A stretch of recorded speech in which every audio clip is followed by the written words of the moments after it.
नमस्कार दोस्तों, study point में आपका स्वागत है। मैं मोरपाल आपका स्वागत करता हूं। कैसे हैं? उम्मीद करता हूं ठीक ही होंगे।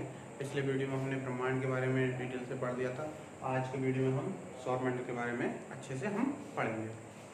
तो सौरमंडल होता क्या है? सौरमंडल वास्तव में सूर्य के चारों ओर चक्कर लगाने वाले ग्रह, उनके चारों ओर चक्कर लगाने वाले उपग्रह, उल्कापिंड और अन्य आकाशीय पिंडों के समूह जो होता है उसको हम सौरमंडल बोलते हैं।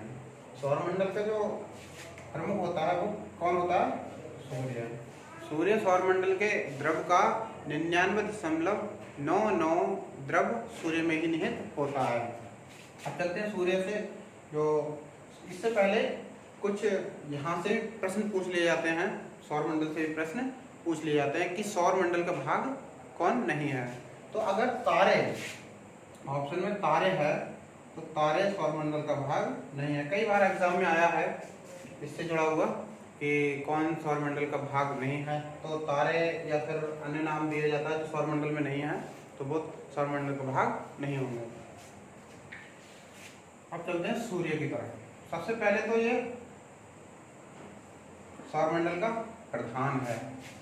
जो हमारी मंदाकिनी है दुग्ध मेखला, उसके केंद्र के लगभग 30,000 प्रकाश वर्ष दूरी पर ये कोने में स्थित है। कहाँ स्थित है? कोने में स्थित।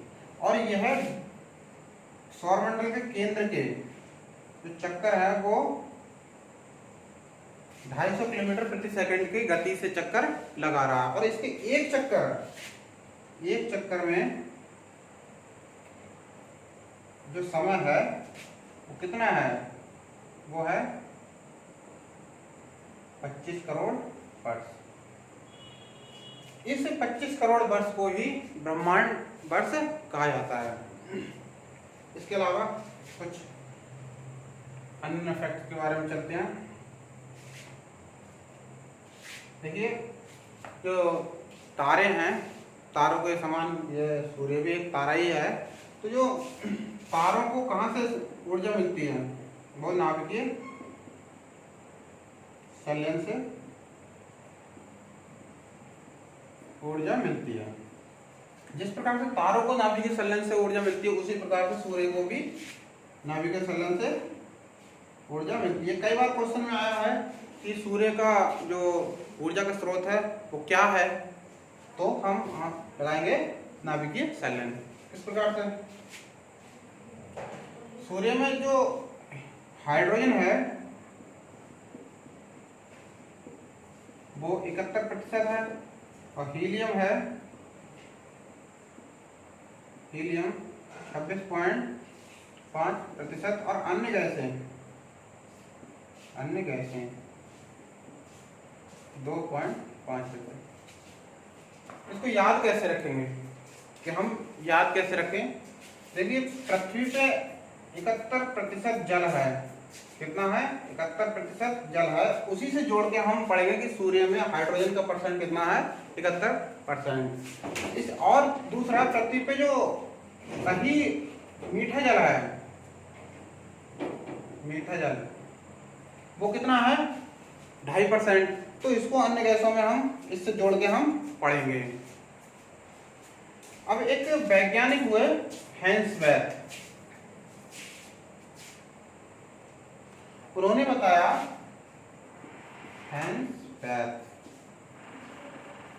उन्होंने बताया कि 10⁻7 डिग्री टेम्परेचर पर सूर्य के केंद्र में, ये सूर्य है, इसके केंद्र में 4 हाइड्रोजन नाभिक जो है वो मिलके एक हीलियम नाभिक का निर्माण करते हैं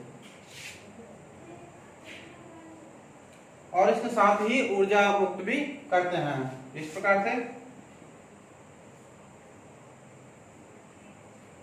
बराबर हीलियम और ये ऊर्जा।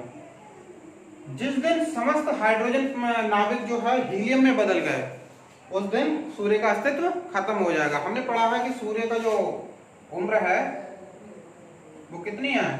5 बिलियन वर्ष। 5 बिलियन वर्ष।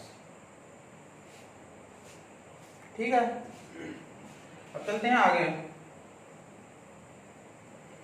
जो सूर्य का केंद्रीय भाग है, सूर्य का केंद्रीय भाग है, इसको क्या बोलते हैं हम? क्रोड। कई बार एग्जाम में आया है कि सूर्य के केंद्रीय भाग को क्या बोलते हैं? क्रोड। इस क्रोड का तापमान कितना होता है? 1.5 इंटू 10⁷ डिग्री सेंटीग्रेड। ठीक है, और इसके जो सूर्य का सतह है ये, इसका तापमान कितना होता है? 6000 डिग्री सेंटीग्रेड। इसमें एक धब्बा होता है, सूर्य धब्बा, जिसको सूर्य धब्बा बोलते हैं। इसका तापमान जो है आसपास के तापमान से 1500 डिग्री सेंटीग्रेड कम होता है। और इस धब्बे से जुड़े हुए कुछ पॉइंट और जो सवाल जो पूछे जाते हैं एग्जाम में कि इनका चक्र कितना होता है। जो एक चक्र होता है कितने वर्ष का होता है? तो वो होता है 22 वर्ष का। सौर्य धब्बा होता है उसका एक चक्र 22 वर्ष का होता है, जिसमें 11 वर्ष के लिए तो बढ़ता है ये और 11 वर्ष तक घटता है, जिसके कारण पृथ्वी पर चुंबकीय झंझावात उत्पन्न होते हैं, मैग्नेटिक स्टॉर्म जिसे बोला जाता है। उसके कारण ही जो सुई होती है, घड़ियों की सुई, उनकी दिशा बदल जाती है। रेडियो, टेलीविजन और अन्य मशीनों में गड़बड़ी उत्पन्न हो जाती है।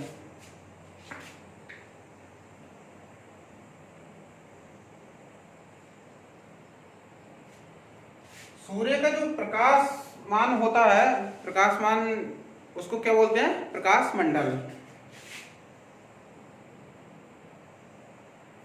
और ये प्रकाश मंडल किनारों पर प्रकाशमान नहीं होते, क्योंकि सूर्य का जो वायुमंडल होता है वो प्रकाश को ऑब्जर्व कर लेता है, अवशोषित कर लेता है।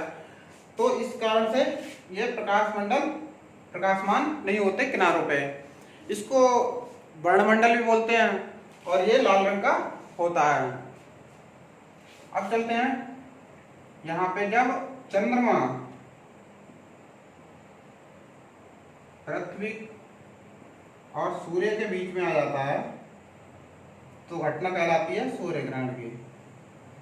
तब ये कुछ हिस्सा इसका दिखाई नहीं देता है, तब बोलते हैं आंशिक सूर्य ग्रहण।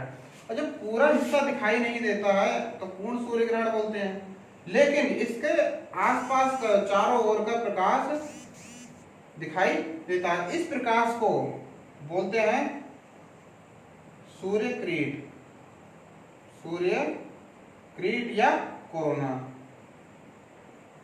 इसको सूर्य मुकुट भी बोलते हैं। इससे क्या होता है? इससे जो एक्स किरणें उत्पन्न होती हैं, इसीलिए कहा जाता है कि सूर्य ग्रहण के समय सीधे सूर्य को नहीं देखना चाहिए।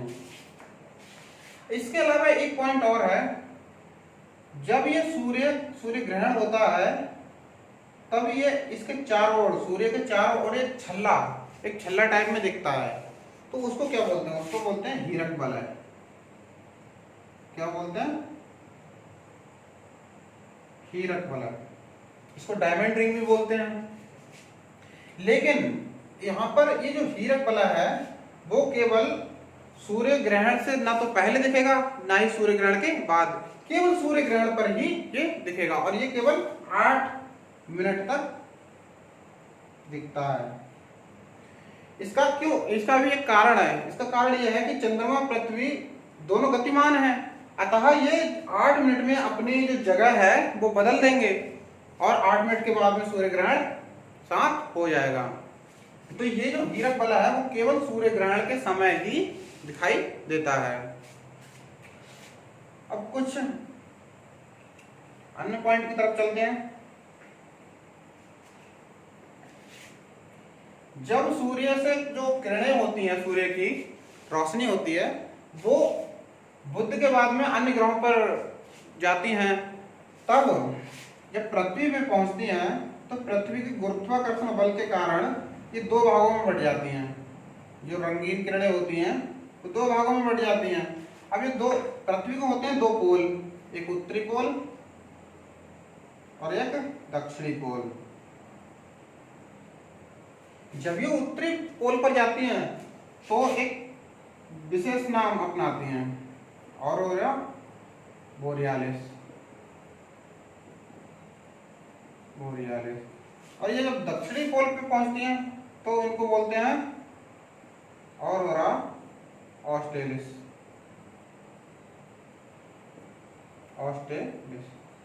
इसको हम याद कैसे रखेंगे? देखिए यहाँ पर थोड़ा सा समझने की जरूरत है कि ऑरोरा ऑस्ट्रेलिस, हमको पता है कि दक्षिणी पोल पर, दक्षिणी ध्रुव पर ऑस्ट्रेलिया है, तो ऑस्ट्रेलिया से जोड़कर ही हम ऑस्ट्रेलिस को याद कर सकते हैं। एक ही अगर हम याद कर लें तो दूसरा हमको ऑटोमेटिक याद हो जाएगा। तो हम एक को ही याद करेंगे कि दक्षिणी साइड में क्या है, ऑस्ट्रेलिया। तो दक्षिणी जो रंगीन किरणें हैं उसको क्या बोलते हैं? ऑरोरा ऑस्ट्रेलिस बोलते हैं।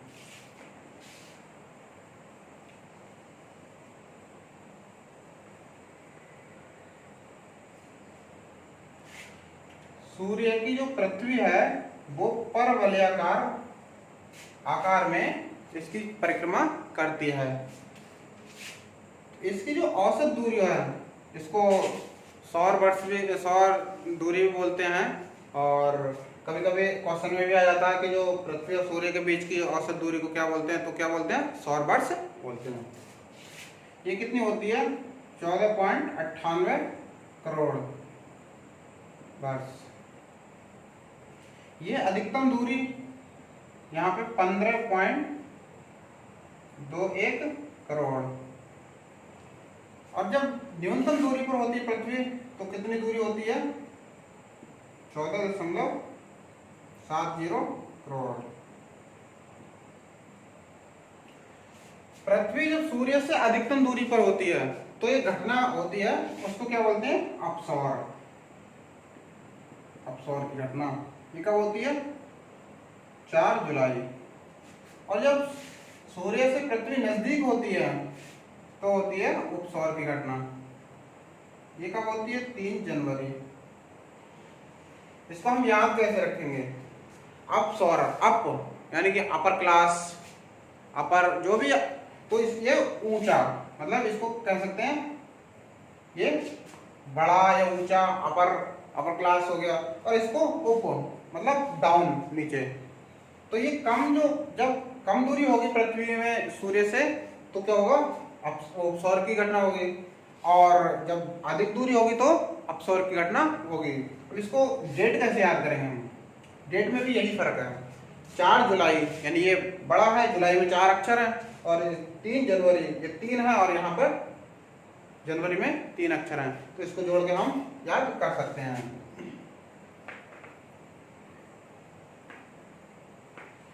सूर्य का जो व्यास है वो लगभग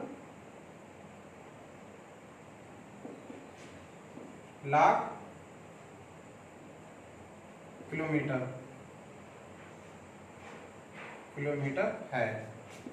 13.98 लाख किलोमीटर है। जो पृथ्वी के व्यास से, पृथ्वी का व्यास है उससे कितना है? 110 गुना। और ये पृथ्वी से 13 लाख गुना बड़ा है। और इस पे जो प्रकाश आता है वो कितना आता है? 2 अरबवां भाग। सूर्य के प्रकाश का 2 अरबवां भाग पृथ्वी पर आता है। अब पृथ्वी पर जो प्रकाश आता है वो कितने समय में आता है? सूर्य और पृथ्वी, इसमें कहीं कहीं दिया होगा 8 मिनट 16.6 सेकेंड, और कहीं कहीं दिया होगा यहाँ 20 तक दिया होगा, यानी कि 8 मिनट 20 सेकेंड तक दिया होगा। तो इसके अराउंड ही हम क्वेश्चन को देखेंगे।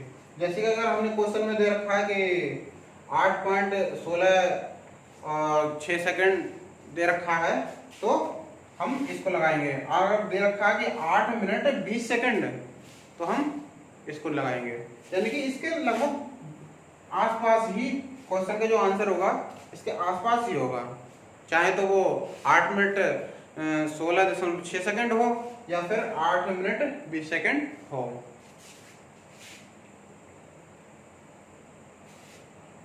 तो ये सूर्य से जुड़े हुए कुछ इम्पोर्टेंट हमने फैक्ट्स पढ़े थे।